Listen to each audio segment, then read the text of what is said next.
I'm going to make sure I leave myself some time for that. I wish I wasn't the one that ended up doing this, but I was not able to get somebody on to speak more about this that has more personal connection to it. But basically, I wanted to make sure to include Cinco de Mayo in today's show since it is Cinco de Mayo, but I thought it was important to really understand what Cinco de Mayo was, and in my research, I became more aware and more contextualized about what actually happened, why it's celebrated, why it's basically an American holiday now, and all of that. And so I just want to get Nis in here to give myself a chance to get a drink, and if he had some things that he wanted to add or comment on, to be able to speak on some of this. You are muted right now, I believe. And I'm unmuted. So, yes, I promised to try and speak to the trade agreements. So that was Digita83 and I having a conversation in the chat where he very naturally has some resentment towards Obama for supporting the TPP and pushing the TPP. As I believe he put it in the chat, he got elected by communities that he's now hurting. And it is natural to have that kind of resentment towards that. I try to reserve judgment because I have not tried to sit behind the Resolute desk. I have not tried to be surrounded by extremely powerful people, very experienced people, older people, all of them telling me that I have to do this or calamity ensues, while I, in the back of my head, know that I have the fate of millions of people in my hands. So I try not to judge. I try being a sergeant, having a group of 12 men report to me and be responsible for their lives and well-being. And that to me was quite enough. I cannot imagine what it's like if you add a few hundred million to that number. That being said, a person should stick to his guns, to his principles.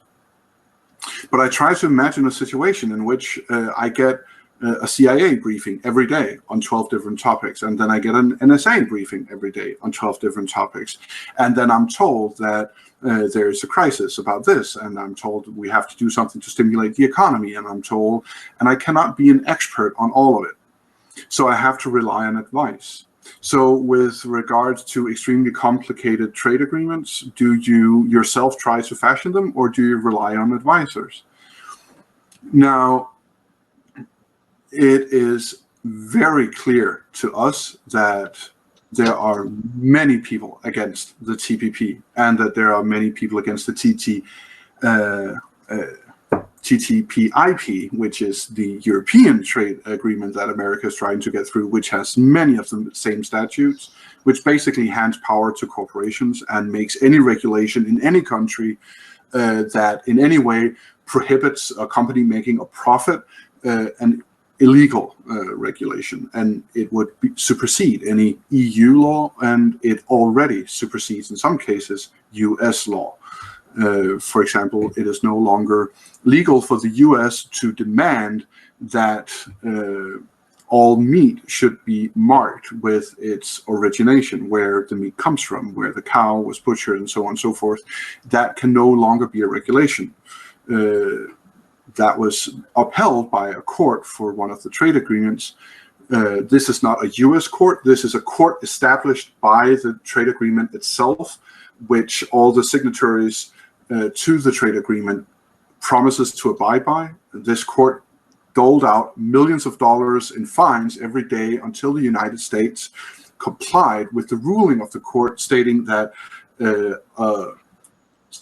U.S. meat companies being able to advertise that they have their meat from the U.S. is an unfair competition to meat companies trying to sell their meat in the U.S., but where the meat originates from outside the U.S. And thus it was upheld by the court, and thus the United States had to comply or face paying fines every day. So to the tune of millions of dollars. So I'm not a fan of these trade agreements. And the opposition to these trade agreements are readily apparent to anyone who follows this kind of news. But you have to ask yourself, is it apparent to a man who basically lives in a bubble called the White House? Access to the President of the United States is one of the highest values in the world. That includes the access of information being given to him. It includes access of talking to him. It includes access of being the one briefing him. It is one of the highest commodities in the world. So you have to ask yourself, yeah, you know from watching TV. Now ask yourself, how would he know?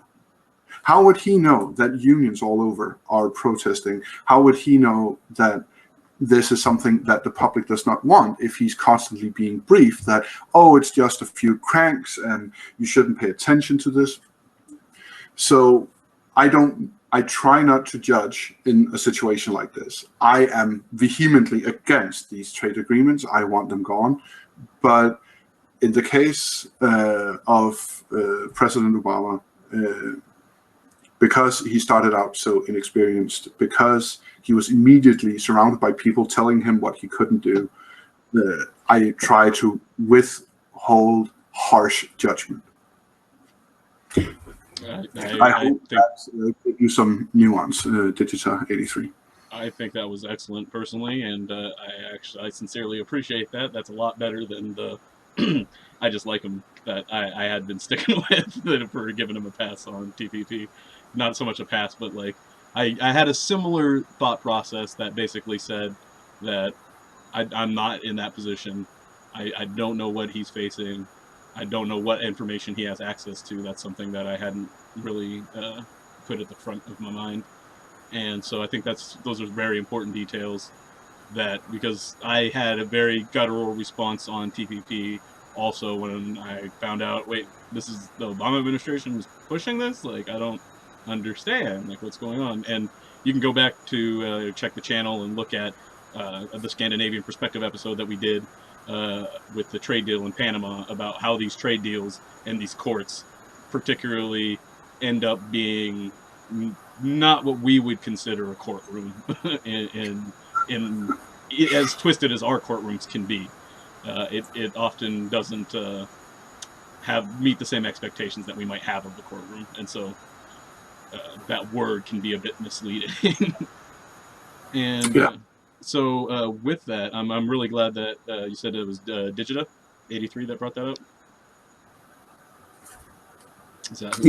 Yeah, that's yeah. I appreciate that, Digita. Thank you for mentioning that. And so, with that, I do want to touch on Cinco de Mayo, and I don't have perhaps maybe as much time as I'd like, but I think I have enough time to give you all the gist of what I was going after.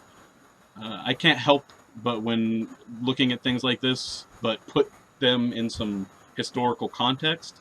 And I know myself, when I think about things in history, I know a date of one thing, but sometimes I don't coordinate things that are happening simultaneously or in the same general time frame, because of either geographical differences or the people that would fixate on the type of news that would come out of that history.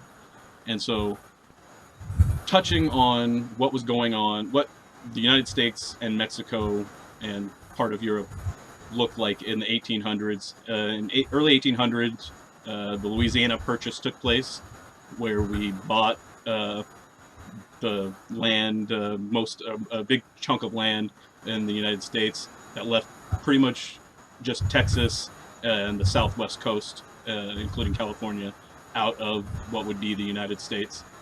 And so after that, on September 16th in 1810 is when Mexican Independence Day, the event that took place, is actually there. So I guess to just recap on that, Cinco de Mayo is not Mexican Independence Day. So if anybody in this chat, I doubt it's so much of our viewers, but I know that people may know people or know of people that think that Cinco de Mayo is a celebration of Mexicans' independence. That is not what Cinco de Mayo is. That date is on September 16th, and that is a national holiday. Cinco de Mayo, however, is not, yeah, the area formerly known as Mexico, Rachel or Rochelle mentioned. Uh, that is not what Cinco de Mayo is. Cinco de Mayo is a holiday about a battle in the region of Puebla, city, town, state. It's been all of them. And so at the time, it was a city. The Battle of Puebla was about an invasion. But before I get into the invasion, I want to talk a little bit more about what preceded immediately this invasion. After its independence, Mexico in 1821 tried a monarchy for a little bit, and that didn't work out, so they switched to a republic in 1824, about 3 years later. And they were living on an unstable republic for a little over 20 years until 1846. There had been lots of issues with Native American populations in the West Mexican territory, so your California, your Arizona, your New Mexico. Well, Mexico thought it was Mexican territory. The Native Americans had a different perspective, just to put that into some context. And so there was that, and the Mexican government was essentially remnants of the Spanish government, but taken over by indigenous Mexican people, just to try to recover some of that history. Because when I heard about the Western expansion and the Manifest Destiny and what all of that meant, it meant something very different than what I was getting from the my reading of what was going on historically. And so just to give you, so we went into the Mexican-American War in 1946, or 1846, sorry. And there's much dispute about how that started. My reading of history essentially is that we more or less started it. I mean, it was not, of all people's land that it definitely wasn't ours. James Polk, President Polk, when he first came in, decided that Manifest Destiny was his thing. He had a dream that California would be his legacy, that he would bring California into the Union, stretching the United States from coast to coast, and making it a powerhouse, and leaving him. Sorry about that for the camera thing. Anyway, he thought he was going to do the Manifest Destiny, and he was going to make that his legacy, and so he was going to stop at nothing to make it happen. So he offered Mexico a deal to buy the land from about Arizona through California. Mexico, while they were in dire straits, didn't like the deal. I can't really contextualize the deal about whether the terms were favorable or not. I don't know that much of the detail. But essentially, Polk said, okay, no deal, then we're just going to take it by force. And so over the next 2 years, Mexico and the United States went to war. Texas, in this time frame, was in between being part of the United States and being part of Mexico. They sided with the United States during this conflict as they were annexed right before it, I should say. And so with that, that was the state of the Mexican Republic. It had gone through monarchy, it had been ruled by Spain, tried its own monarchy, switched to a republic, struggled under that, went to war with the United States to defend its land, lost that war, conceded all of the territory of what is the modern day states of California, Utah, Nevada, Arizona, and New Mexico, conceded all of that land to the United States in exchange for an end to the war.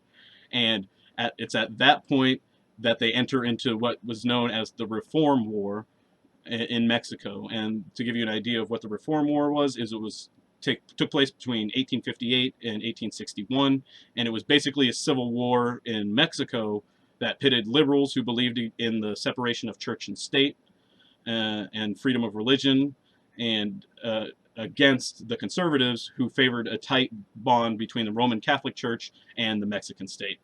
And so between all of the previous wars and turmoil and this last war, the Mexican treasury was nearly bankrupt. And on July 17th, 1861, Mexican President Benito Juarez issued a moratorium on all foreign debt payments, saying, we're not going to pay any of you for 2 years.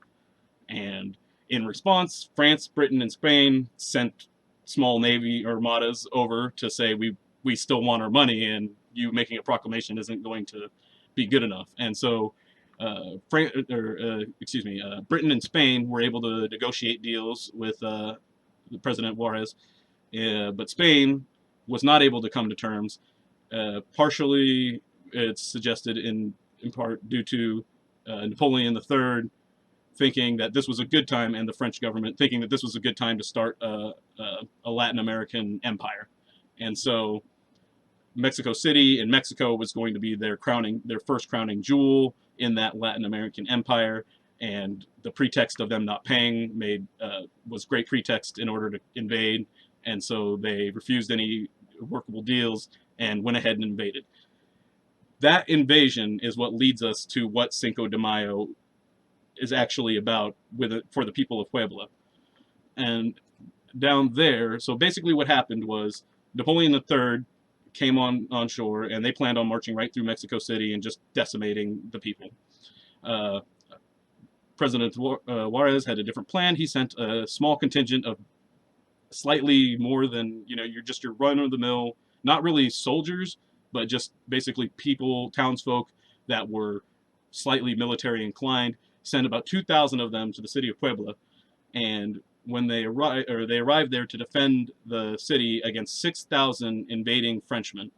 And the 6,000 invading Frenchmen of Napoleon III's army were what were considered at the time a top-notch, the top-notch military in the world at the time. And so the idea of Mexican farmers mixed with some soldiers and 2,000 of them holding off 6,000 French soldiers would be laughable in any room at the time.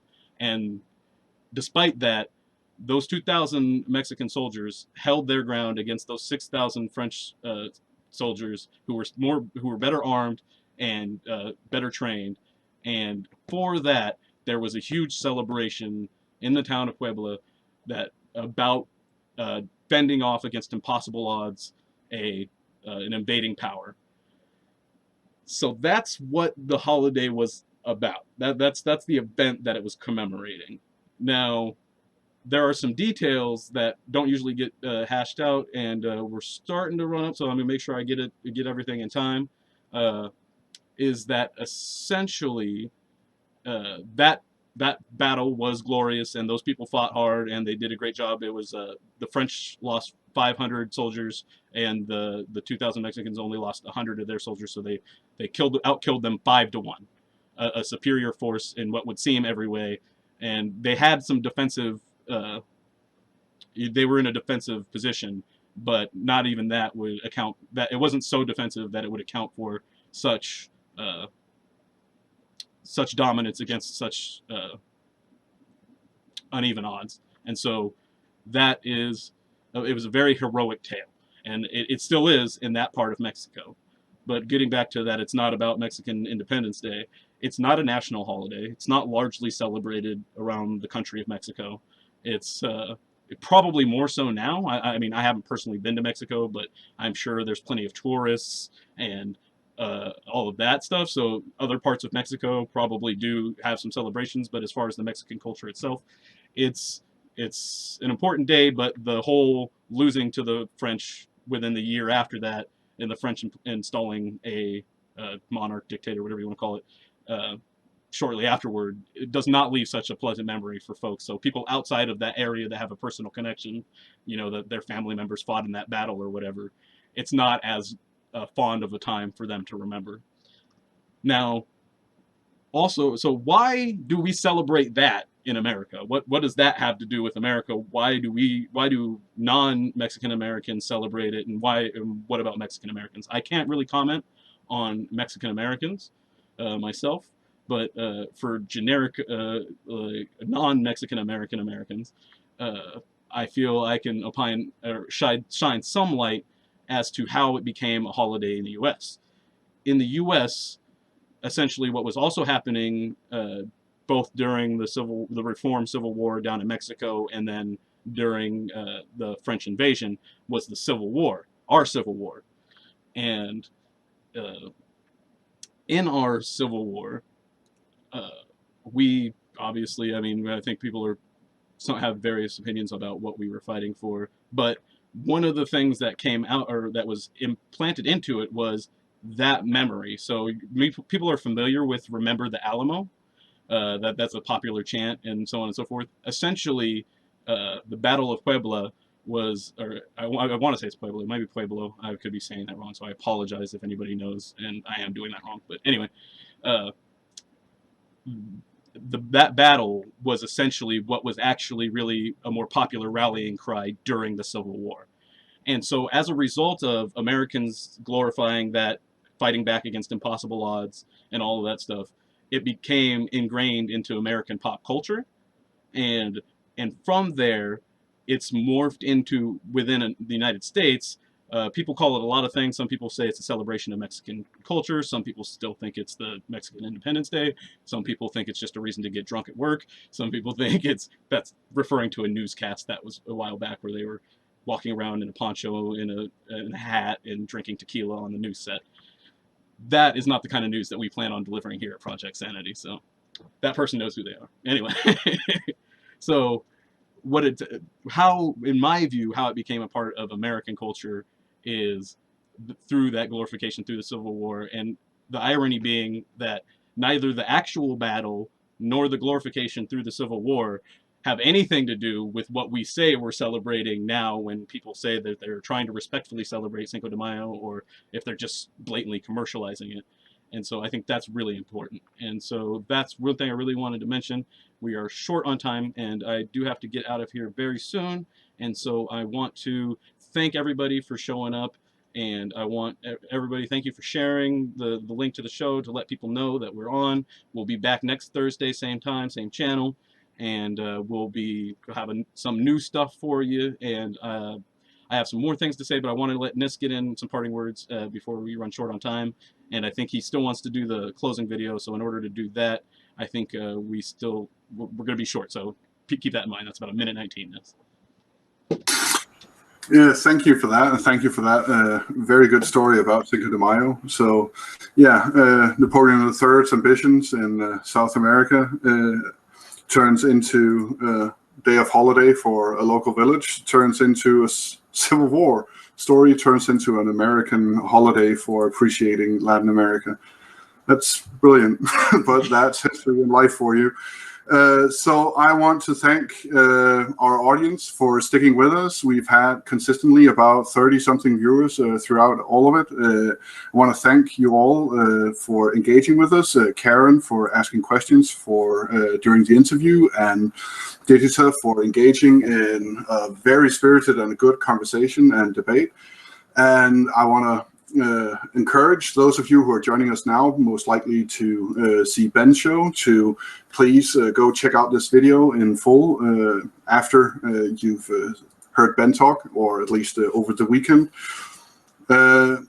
And I want to thank Ben for letting us be here on his channel as we grow our name and our brand. And I want to thank everyone at PA, David Grossman in particular, Kelly, and Dr. Hyde also for all of the hard work you do, most often with a moment's notice, because some of us, I will mention no names, have a problem with long-term planning. So I want to thank all of you, and I hope that you will all have a good weekend on the other end of Ben's show. And we will be stopping the show with a video by Rod Perry, who put a video on Vimeo, a cartoon that he put over Bernie Sanders speaking. And I just love this video. I love the attitude of this video and how it encompasses the spirit of Bernie Sanders, the movement, and those of us who wants to see genuine change in politics in the United States. So thank you all, and you have a good weekend. All right. Sorry.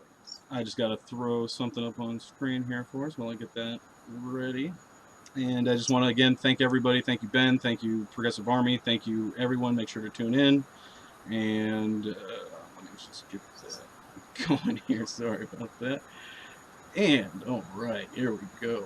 And Here's the video. Thanks again. Follow me at Progressive Green, Scandinavian Perspective, and thanks again so much. Subscribe, follow, keep doing what you're doing. You guys are great. Don't tell me that we can't have an excellent childcare system and a great educational system in this country. Don't tell me that this great country and our young people cannot lead the world in transforming our energy system so the planet we leave to our kids and our grandchildren is one that is habitable. Don't tell me we can't do that. We can do that. It embarrasses me to tell you about what these other countries are doing for their people. They're not doing it. But in order to do that, we do need a political